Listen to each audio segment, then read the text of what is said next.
ইসলামী আন্দোলন শুধুমাত্র রাজনৈতিক দল না। ইসলামী আন্দোলন আপনি রাজনীতি করতে চান না, আপনার জন্য বাংলাদেশ মুজাহিদ কমিটি আছে। আপনি রাজনীতি করতে চান না, আপনি একজন শিক্ষক, আপনার জন্য জাতীয় শিক্ষক ফোরাম আছে। আপনি রাজনীতি করতে চান না কিন্তু চরমোনাইকে ভালোবাসেন, আপনি আলেম, আপনি একজন ইমাম, আপনি একজন খতিব, আপনার জন্য জাতীয় উলামা মাশায়েখ আইম্মা পরিষদ আছে। কোন দিক থেকে কোনো কমতি নাই, কোন দিক থেকে কোনো অপরিপূর্ণতা নাই।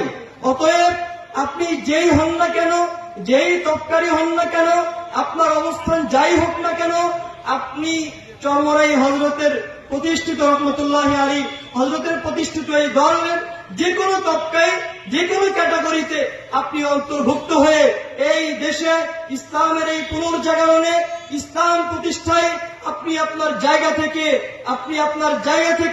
এখানে আপনি আপনার মতামত পেশ করতে পারেন, ইসলাম প্রতিষ্ঠায় আপনি সহযোগিতা করতে পারেন। আল্লাহ তাআলা আমাদের সবাইকে ঐক্যবদ্ধভাবে ইসলাম প্রতিষ্ঠার সাথে লেগে থাকার তৌফিক দান করেন। ওয়া আখিরু দাওয়ানা আলহামদুলিল্লাহি রাব্বিল আলামিন।